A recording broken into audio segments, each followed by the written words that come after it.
presidente, eu, em primeiro lugar, já falei. Mas se eu não falar de novo, o povo do Rio Grande vai dizer, pai, na tribuna tu não falou. Já falei ali de baixo, no início da sessão, que eu estou aqui vigilante, que nem vocês. Estou aqui, inclusive, com o folder muito bem feito. Quem são os papiloscopistas?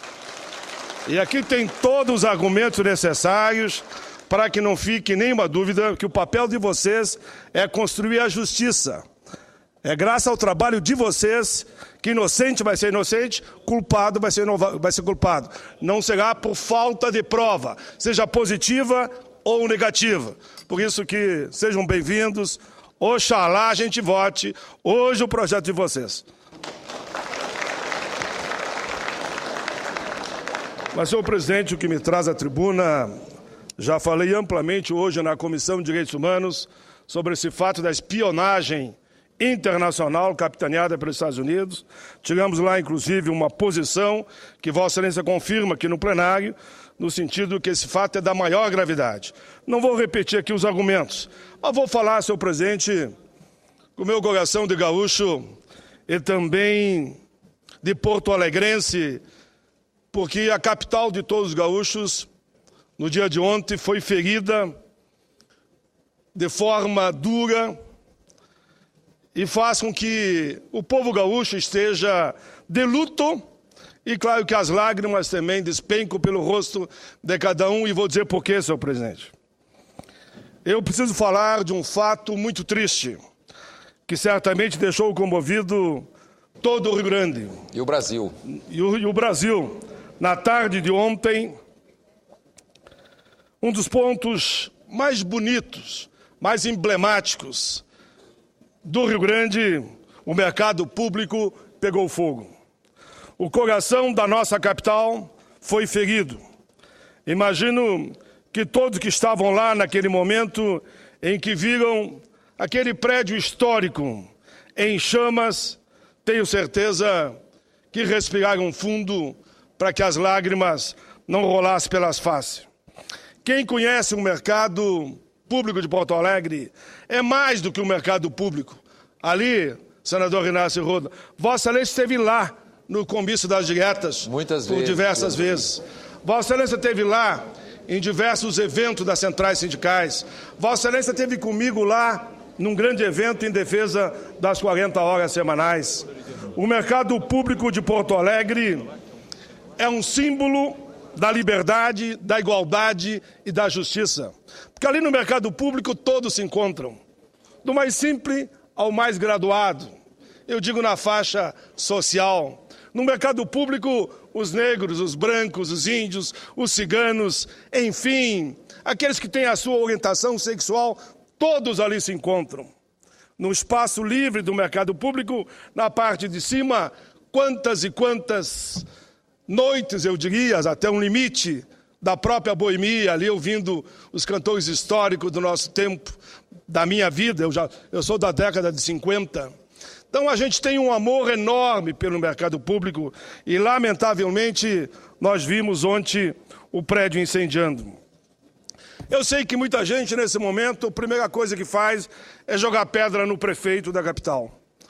Fortunati, companheiro do PDT, tem uma história bonita e cresceu e nasceu na militância das ruas, também ali no mercado público.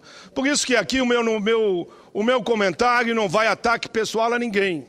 Vai a solidariedade ao povo gaúcho, vai um elogio à presidenta Dilma, que, sabendo do fato, ela que é, eu diria, gaúcha de coração, que nasceu em Minas, ligou para o prefeito da capital e se botou à disposição para auxiliar em tudo aquilo que for possível na recuperação do mercado público.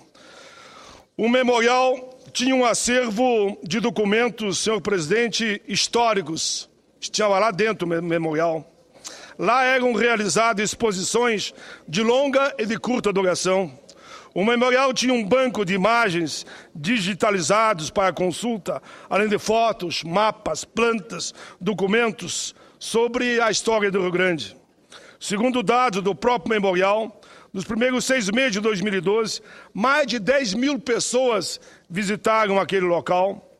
No mesmo espaço funcionava a livraria Ilhota, que comercializava obras de artistas locais selecionados pelas diversas coordenações da Secretaria Municipal de Cultura da nossa capital. Além daqueles financiados pelo Fundo Municipal de Apoio à Produção Artística e Cultural de Porto Alegre, FUNPROARTE. Um detalhe importante nesse incêndio é de que o Comando dos Bombeiros de Porto Alegre afirmou que o mercado público nunca teve um plano adequado de prevenção contra incêndio. O mercado havia recebido, em novembro de 2007, advertência para apresentar plano e parece, infelizmente, que já está em fase de elaboração. Senhor presidente, o meu gesto, nesse momento na tribuna, falando sobre esse tema,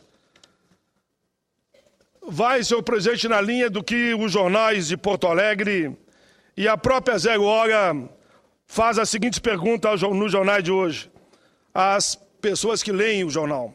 O que o mercado público representa?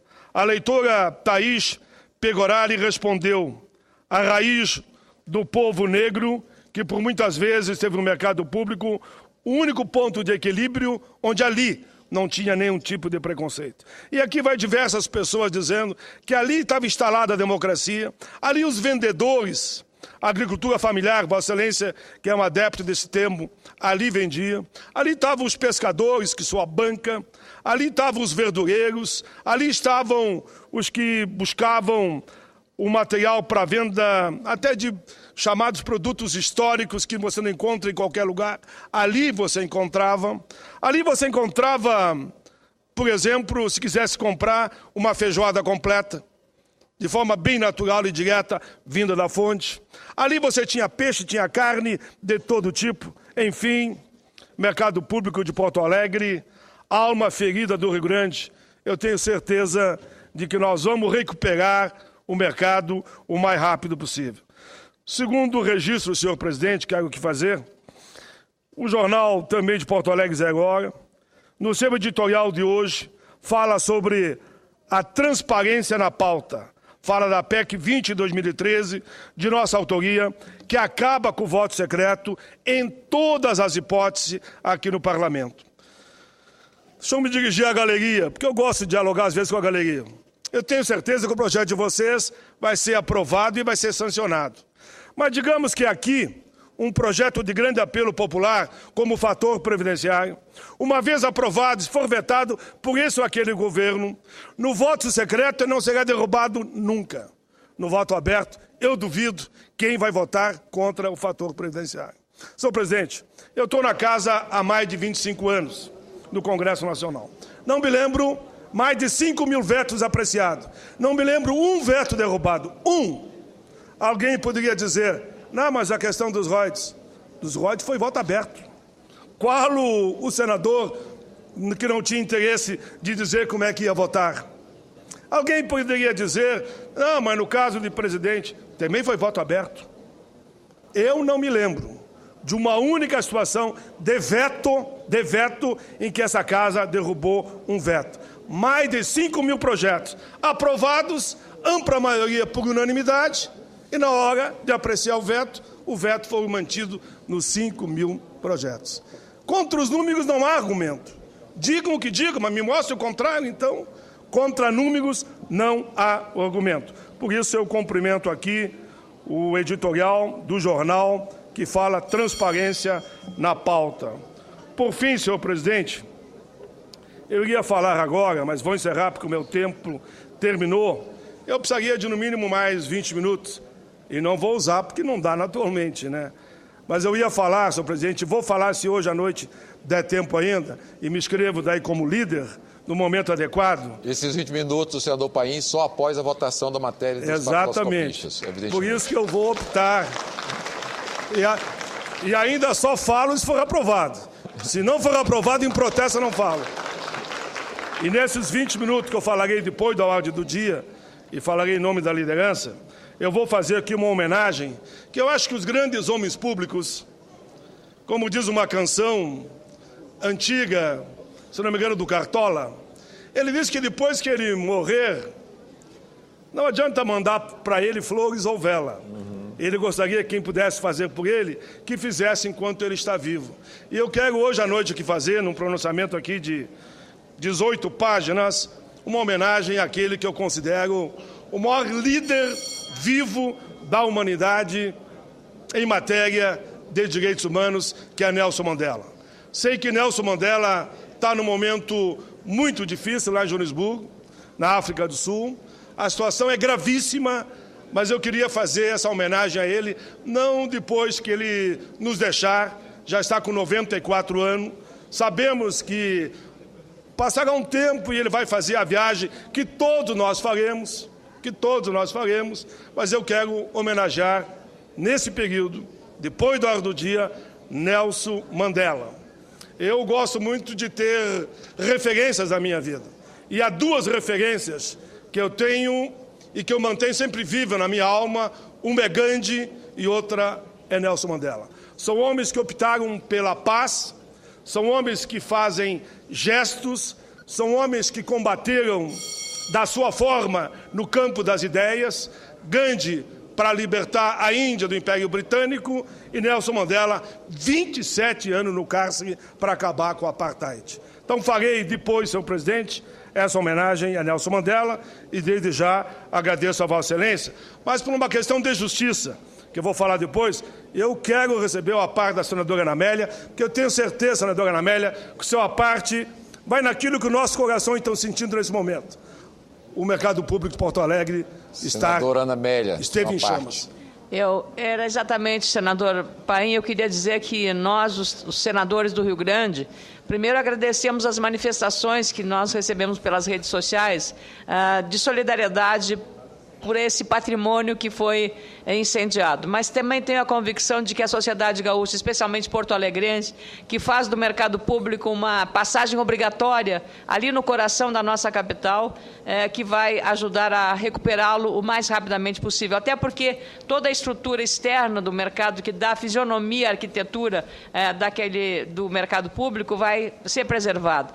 E isso também é uma lição, nós que trabalhamos muito na questão da Boate Kiss, uma lição de prevenção, de novo, em relação aos incêndios. E queremos, Vossa Excelência, o senador Simão e eu, estaremos juntos com o prefeito Fortunati, com o governo do Estado do Rio Grande do Sul, e saudamos também a iniciativa da presidente Dilma, que logo que aconteceu o incêndio, manifestou apoio para o governo federal ajudar na reconstituição do estrago provocado por esse incêndio. Então, parabéns a Vossa Excelência, todos nós sofremos e agradecemos antecipadamente as manifestações de solidariedade. Queria lhe dizer também que quem lê Diário de Mandela se apaixona por esse grande líder. Então, como Vossa Excelência, também tenho uma admiração enorme, e até porque conheci a África do Sul e conheço a praça em que ele, que foi Prêmio Nobel da Paz, está lá presente, eternizado numa estátua junto com outros, Desmond Tutu, que também teve um papel muito relevante na pacificação da África do Sul. Então, eu queria me associar a Vossa Excelência em relação a esse grande líder do século XX e, claro, será também do século XXI. Senadora Ana Amélia, eu tenho 2 minutos ainda, segundo me indica ali o presidente. Tem, com certeza. Eu gostaria também de dizer que eu fui deputado federal constituinte. E uma das decisões da Constituinte é que nós tínhamos que ir à África do Sul quando Mandela estava no cárcere. Assim o fizemos, eu e mais 4 constituintes. Fomos à África do Sul e aqui eu aproveito esse gancho para fazer uma homenagem à nossa Varig e ao Aéreos. Quando nós chegamos sobre a África do Sul, íamos descer no governo do apartheid, nos disseram que nós não desceríamos, principalmente porque havia um negro na delegação e era eu, que nós seríamos bombardeados pelo governo que queria manter o apartheid e não aceitaria a libertação do Mandela. O comandante da Varig disse: só se derrubarem um avião, que vocês descem, eu vou com vocês e duvido que aconteça alguma coisa. Faça essa homenagem aos companheiros do Aéreos, que estão lá no Rio de Janeiro, muitos em greve de fome, esperando uma solução da questão do Aéreos. Comandantes que recebiam 10, 12, 14 ou 8 mil estão ganhando menos que um salário mínimo. Então, nessa homenagem ao Mandela, eu vinculo a Varig e digo que bom sob a orientação daquele comandante, e nos acompanhou na visita ao Winnie Mandela. Ali eu recebi a Carta da Liberdade do Congresso Nacional Africano. E foi dali que surgiu a ideia, e nós apresentamos no Brasil, o Estatuto da Igualdade Racial, que hoje é lei. Foi um momento lindo. E a figura de Mandela, na verdade, está acima, como uma áurea daquele país. Tanto que há uma preocupação muito grande hoje na África do Sul, que com a morte do Mandela, o conflito voltará. Espero que não acredito. Que as ideias de Mandela continuarão sempre, sempre viva entre nós. Mandela é daqueles homens que nunca morrem, porque seus ideais continuarão dirigindo a nossa conduta. Muito obrigado, presidente.